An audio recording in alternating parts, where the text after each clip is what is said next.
ये जिद नहीं, ये अहंकार नहीं तो और क्या है। दोस्तों, मैं आज इस चैनल के माध्यम से आप तक एक टॉपिक जो कि बड़ा बर्निंग टॉपिक है सिंस लास्ट 2, 3, 4, 5 मंथ्स और सो, जब से दुनिया के सबसे शक्तिशाली देश, समृद्ध देश अमेरिका के राष्ट्रपति ने द्वितीय टर्म के लिए अपना कार्यभार नहीं संभाला था। इसी वर्ष 20 जनवरी 2025 में उन्होंने सेकंड टर्म के लिए अपना ऑफिस संभाला एज प्रेसिडेंट ऑफ यूएस। तब से लेकर अब तक बहुत कुछ बदल चुका है। पूरे विश्व में एक अलग तरह का फाइनेंशियल क्राइसिस मैं कह सकता हूं चल रहा है, और भारत भी उसकी चपेट में है। बहुत सारे लोग हमारे देश के उनके लिए हवन कर रहे थे, यज्ञ कर रहे थे कि डोनाल्ड ट्रंप आएंगे तो पता नहीं भारतवर्ष को क्या मिल जाएगा, क्योंकि इसमें कोई शंका भी नहीं थी। लेकिन हम लोग बड़े भावुक हैं, भारत देश के लोग बहुत ही भावुक हैं, बहुत जल्दी निर्णय कर लेते हैं। हमारे देश के प्रधानमंत्री जी के साथ उनके संबंध सो कॉल्ड बहुत अच्छे रहे हैं पास्ट में, पिछले टर्म में वो, उसके बाद कुछ कार्यकाल पिछले टर्म में, उसके बाद की बात मैं बात कर रहा हूँ कि हमने बहुत सारे हाउडी मोडी, नमस्ते ट्रंप, इस तरह के कार्यक्रम देखे, टीवी में हमने सुने भी, बहुत सारा प्रचार प्रसार भी हुआ। और यहाँ पे मैं एक चीज़ ये कहना चाहता हूँ कि हमारा जो मीडिया है उसमें अधिकांश चैनल सच्चाई को दिखाने से परहेज़ करते हैं। वो अभी भी ये दिखा रहे हैं कि ये जो हमारा जो टैरिफ का एक, मतलब जिसको बोलते कि ऐसा कह सकते हैं कि टैरिफ का एक जो भूत है, उससे हमारे देश को लाभ हो रहा है। अब मेरे को नहीं समझ आता, मैं तो एक सामान्य सा व्यक्ति इतनी बात कर सकता हूं कि टैरिफ क्या होता है। पहले तो हो सकता है कि बहुत सारे लोगों को परिचित ना हो इस चीज़ से। 7 अगस्त को 25% भारत के ऊपर, भारत के आने वाले सामान जो अमेरिका को सामान जाता है उसके ऊपर 25% टैरिफ लगाने का नोटिफिकेशन जारी लगा। और पिछले कल 27 अगस्त से 25% अतिरिक्त उसके और लगाया गया। कुल मिला के 50% टैरिफ भारत की वस्तुओं पर अमेरिका में लगाया जा रहा है। अब ये टैरिफ क्या होता है? टैरिफ किसी देश में जो सामान दूसरे देश द्वारा भेजा जाता है उसके ऊपर टैक्स लेविड कितना है, कितना टैक्स लगा है, ये टैरिफ है। मैं इसको सिंपल से एक एग्जांपल के साथ आपसे शेयर करना चाहता हूँ। मान लीजिए कोई वस्तु 100 रुपये की पहले मिलती थी, अगर वो 25% उसके ऊपर टैरिफ लगा तो वो 25% अधिक रेट पर वहाँ मिलेगी, वो 125 रुपये की होगी। अगर उसके ऊपर 25% और जोड़ दिया तो कुल 50% हो गया। तो 50% का मतलब है 100 रुपये के ऊपर 50% का मतलब 50 रुपये। कहने का अर्थ हुआ ये हुआ कि 150 रुपये की वो वस्तु वहाँ मिलेगी। अब उससे क्या फ़र्क पड़ता है जी? अमेरिका के लिए क्या फ़र्क पड़ता है, भारत के लिए क्या फ़र्क पड़ता है? जो भारत की सामान वहाँ पे था, जाता था, वो महंगा हो गया। महंगा हो गया तो अमेरिकन सिटीजन जो वहाँ रह रहे हैं लोग, वो उसकी बजाय किसी और ऑप्शन के ऊपर जाएंगे, कोई और देश का सामान जो खरीदेंगे। अगर उनके अपने देश का बनता है तो उसको खरीदेंगे। वो 150 रुपये का सामान 100 रुपये का जो पहले मिलता था उसको नहीं खरीदेंगे। और ये टैरिफ अभी नहीं लग रहा है। टैरिफ तो देखिए 2 कंट्रीज़ के बीच में या वर्ल्ड ट्रेड ऑर्गेनाइजेशन के माध्यम से के अंतर्गत जितने देशों में द्विपक्षीय या बहुपक्षीय व्यापार होता है तो उसमें टैरिफ लगता है। तो ये जो वस्तुएं अभी मैं आपसे चर्चा करने वाला हूँ, इन वस्तुओं में अभी जो टैरिफ लग रहा है वो 50% है। इससे पहले ये 2-3%, 2.5% था। उसके बाद 10 से 12% तक मैक्सिमम जो था 12-13% तक था। उससे कुछ आइटम्स में, कुछ इंडस्ट्रीज़ के जो प्रोडक्ट्स हैं उनमें 4 गुना, कुछ में 25 गुना, कुछ में 5 गुना, इस तरह से जो है वो वेरिएशन हुई है। तो पूरी खलबली मची है। एक मैं चीज आपसे पहले कहना चाहता हूं, भारत के साथ मेरी भी भावनाएं शायद उतनी ही जुड़ी हैं या उससे भी गहरी जुड़ी हैं जितनी आप सबकी हो सकती हैं, लेकिन हमारे पास ऐसा क्या है जिसके दम पर हम चीन की तरह, जैसे चीन के ऊपर अगर अमेरिका ने टैरिफ लगाने की बात कही तो चीन ने भी कहा कि हम आपका आईफोन के लिए जो रेयर अर्थ एलिमेंट्स हैं वो हम सप्लाई बंद कर देंगे। अब चाइना के पास प्रोडक्ट्स हैं, चाइना के पास मटेरियल है, अमेरिका के पास टेक्नोलॉजी है, हमारे पास क्या है? हमारे पास वो सोचना पड़ेगा। और जब हम इस लेवल पे जाके बार्गेन नहीं कर सकते हैं तो फिर हमारे पास कुल मिला के बचता है डायलॉग। और वो डायलॉग की कोशिश भी हुई होगी, डेफिनेटली हुई होगी, सबको ऐसा ही दिखता है। लेकिन आज मैं जो आपको इम्पैक्ट बताने वाला हूँ वो इम्पैक्ट मोटे मोटे शब्दों में अगर आप मोटे तौर पर सुने तो 86.5 बिलियन यूएस डॉलर का हमारे देश से निर्यात होता है, अमेरिका को अमेरिका आयात करता था भारतवर्ष की वस्तुओं को। अगर मैं उसको रुपयों में कन्वर्ट करूं तो लगभग 7,60,000 करोड़ रुपयों का वार्षिक अलग अलग इंडस्ट्रीज के प्रोडक्ट्स का आयात अमेरिका द्वारा किया जाता था और भारत द्वारा निर्यात किया जाता था। लेकिन अब जो टैरिफ लगा है उस टैरिफ के चलते ये सीधा कहां आ जाएगा? लगभग 4,35,000 करोड़ रुपए पर आ जाएगा। कोई भी व्यक्ति अंदाजा लगा सकता है, कोई भी व्यक्ति अंदाजा लगा सकता है इसका दूरगामी परिणाम क्या होने वाला है और निकट भविष्य में इसका क्या परिणाम होने वाला है। अब जो बात सबको समझने की है वो ये कि ये कुछ इंडस्ट्रीज हैं जहां पर बहुत बुरी तरीके से इसका इम्पैक्ट आएगा, जिसमें डायमंड ज्वेलरी की है, मतलब हीरा। अगर आप इसकी पूरी क्रोनोलॉजी समझेंगे या इसका सीक्वेंस समझेंगे तो मतलब हैरान हो जाएंगे आप। इजराइल और भारतवर्ष अगर क्वांटिटी वाइज देखा जाए तो जो डायमंड का आयात अमेरिका करता है उसका 68% अप्रॉक्सीमेटली वो भारत से आयात करता था। और अगर उसको मॉनेटरी टर्म में देखें, फाइनेंशियल टर्म में देखें तो 42% जो टोटल आयात किसी अमेरिका द्वारा किया जाता था डायमंड ज्वेलरी का, वो भारतवर्ष से होता था।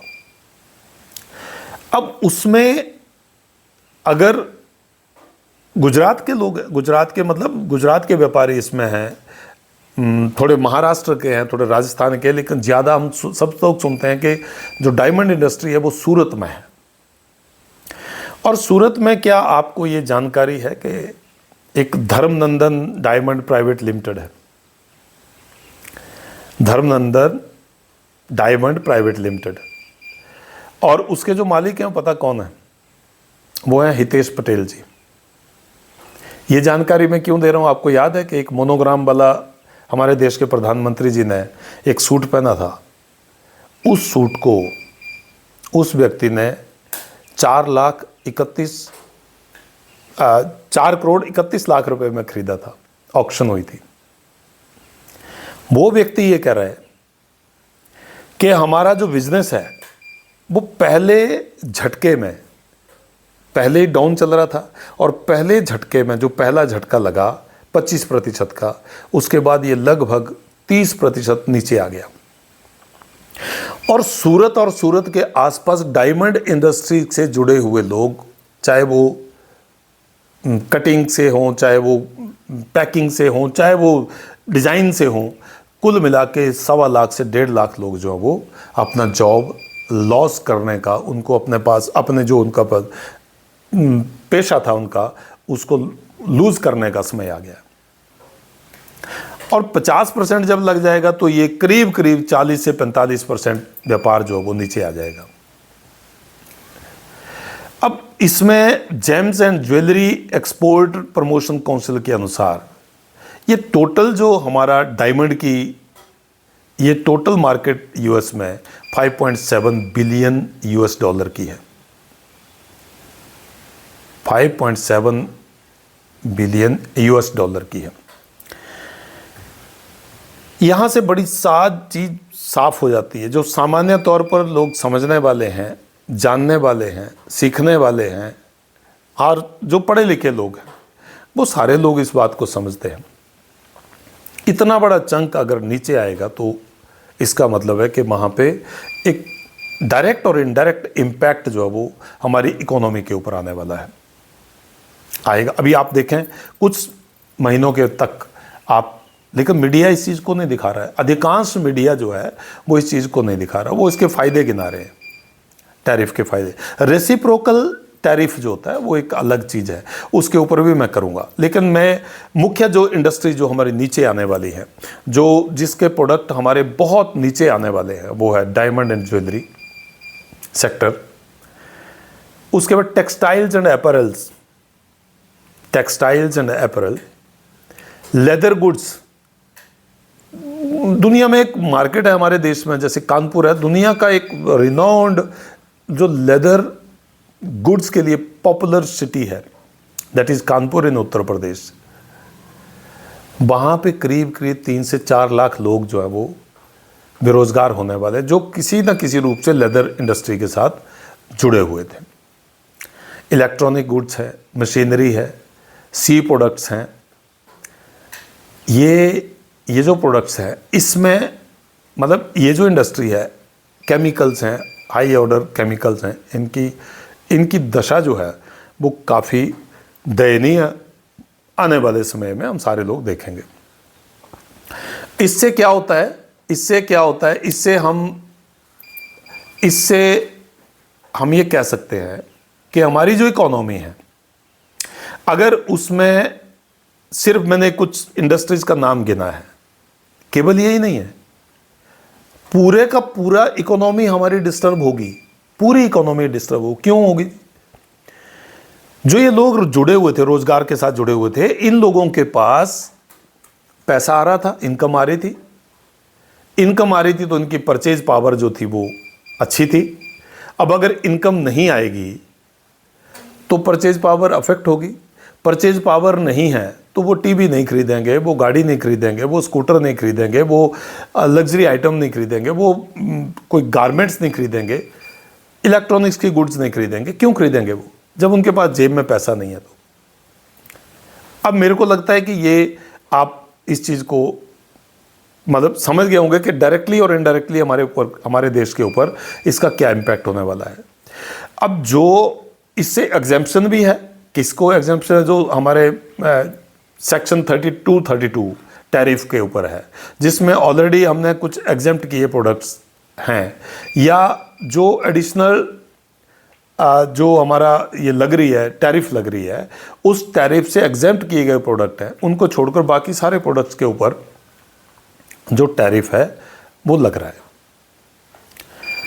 अब ग्लोबल ट्रेड रिसर्च इनिशिएटिव जो एक ऑर्गेनाइजेशन है, वो ये कहता है कि जब इज़राइल, बांग्लादेश जैसे ये कंट्रीज हैं, पाकिस्तान है, यहाँ के जो कंट्री हैं जो सी फूड्स के लिए, या मान लीजिए क्रस्टेशियंस होते हैं एक जो हाई न्यूट्रिशनल फूड है जो एक्सपोर्ट किया जाता था, वहाँ पे अगर टैरिफ की बात करें तो पाकिस्तान के ऊपर लगभग 19% है और बांग्लादेश के ऊपर 28% है। उसी तरह से इज़राइल के ऊपर डायमंड ज्वेलरी के लिए दूसरे नंबर का जो एक्सपोर्ट करता था कंट्री अमेरिका को डायमंड ज्वेलरी, वो इज़राइल है, तो इज़राइल के ऊपर 19% है। अब आप सोचें 19% और 50%, तो दोनों में डिफरेंस अगर देखेंगे तो बहुत बड़ा 31% का डिफरेंस है। Why people will purchase Indian jewellery, why people will come to and purchase Indian diamonds? नहीं करेंगे। और ऊपर से स्टेटमेंट्स ये भी आ रही हैं कि जी अमेरिकन कंपनी से जो है वो क्यों रखने लोग, भारतीय लोग क्यों रखने, चाहे वो आईटी सेक्टर है चाहे वो कोई और सेक्टर की, क्यों हम बात ना करें। तो ले दे के यहाँ पर मुझे लगता है एक जिद है, एक अहंकार है। अब एक तरफ है, दोनों तरफ, आई डोंट नो। ये सब हमारे पॉलिटिशियंस, हमारे देश का सत्ता पक्ष, आप वहाँ के हमारे जो भी फॉरेन सेक्रेटरी हैं, फॉरेन मिनिस्टर हैं, कॉमर्स मिनिस्टर हैं, हमारे फाइनेंस मिनिस्टर हैं, ये सब बहुत बुद्धिजीवी लोग होते हैं, ये देखेंगे।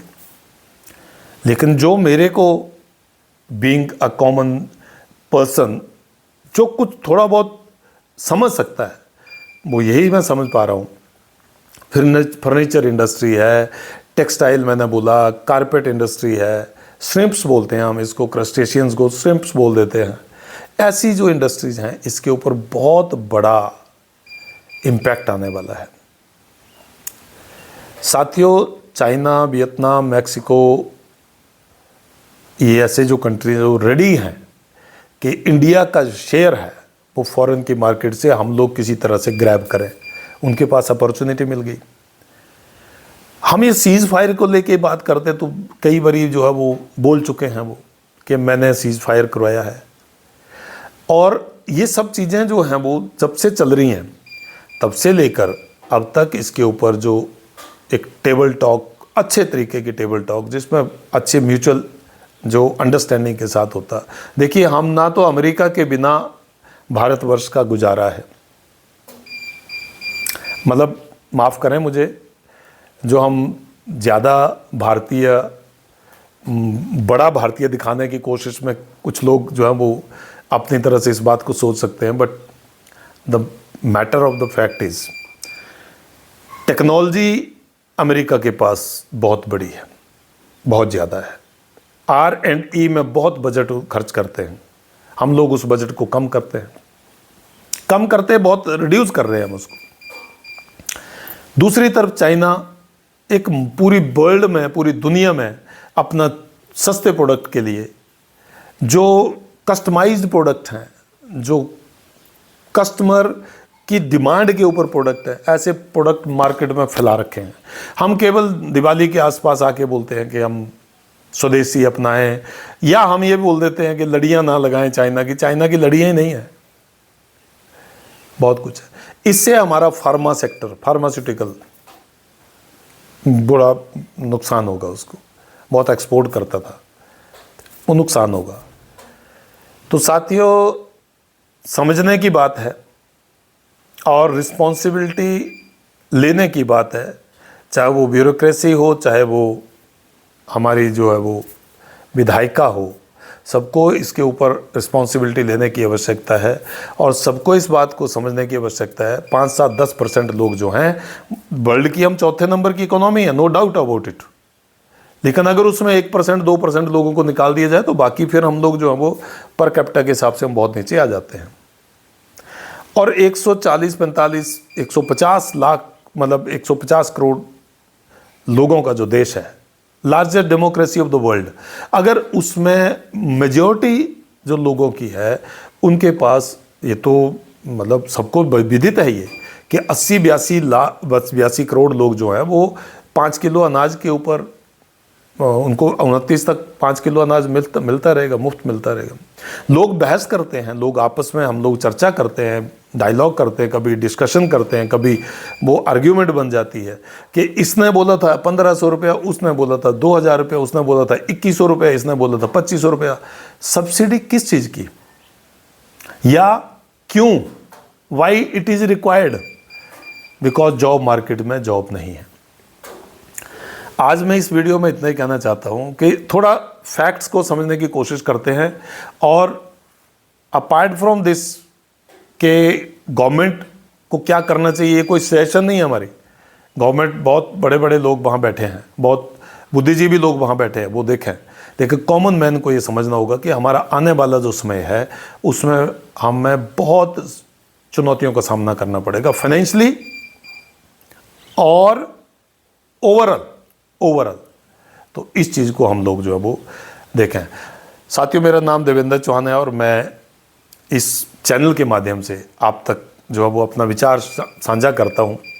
जब मुझे लगता है कि ये ज़रूरी है इसको शेयर करना, तो जो लोग इस वीडियो को, इस चैनल पर पहली बार आए हैं, प्लीज़ आप मेरे चैनल को सब्सक्राइब करें, और वीडियो अगर आपको पसंद आए तो वीडियो को लाइक करें। वीडियो कमेंट सेक्शन में जाके कुछ और मुझे आप इनपुट्स दें ताकि मैं आने वाले वीडियोस में आपको कुछ और बेहतर दे सकूं। और वीडियो को अगर लगे किसी के लिए काम आने वाला है, किसी को समझने वाला है, ख़ास करके स्टूडेंट फ्रैटर्निटी में तो ये जाना चाहिए। चाहे वो कॉमर्स स्ट्रीम हो, चाहे वो आर्ट्स स्ट्रीम हो, चाहे वो इकोनॉमिक्स पढ़ने वाले लोग हों, उनके तक ये वीडियो पहुंचना चाहिए। Reason behind it is most of the people, most of the students may not be knowing about what is tariff, how it is levied and why it is levied by the countries, powerful countries.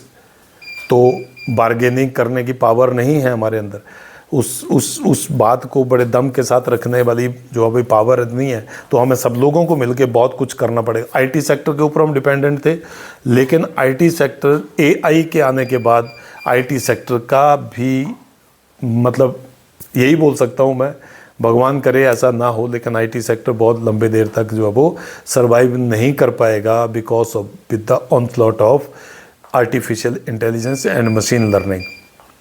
तो be prepared mentally, be prepared emotionally कि हमें चुनौतियों का सामना करना पड़ेगा। लेकिन अगर भारतवर्ष के लोग, भारतवर्ष के इंजीनियर, भारतवर्ष के जो युवा हैं, अगर वो इस चीज़ को समझ लें, जान लें और कुछ करने की ठान लें, तो फिर दुनिया में भारत का जो वो डंका रियली में बजेगा। चाइना ने 1990 और से के दशक में और कुछ समय बाद तक 10 करोड़ लोगों को जॉब्स दिया है। 10 करोड़ लोगों को किसमें? एमएसएमईज में, जो हमारे कुटीर उद्योग होते हैं उसमें, एमएसई में, उसमें मध्यम और उद्योग जो होते हैं, वहाँ से जॉब क्रिएट होते हैं, वहाँ से परचेज पावर बढ़ती है। बहुत बड़ी अगर कोई हम कंपनी की बात करते हैं तो उसमें अगर आप देखेंगे ना तो बहुत कम लोगों को जॉब्स मिलता है। मशीन के ऊपर, कंप्यूटर्स के ऊपर सब चीज़ें जो वो चलती हैं। तो हमें चाहिए एक ऐसी, और एग्रीकल्चर को हमें प्रमोट करना पड़े। एग्रीकल्चर में हमें कुछ ऐसी चीज़ें करनी पड़ेगी ताकि हमारे जो लोगों के पास वो पैसा आए। आप सब लोग इतने देर इस यहाँ तक इस वीडियो में बने हो, आप सबका बहुत बहुत धन्यवाद। मिलते हैं किसी नए वीडियो में, और जब तक आप सब लोग स्वस्थ रहें, सीखते रहें और शेयर करते रहें, सिखाते रहें। धन्यवाद।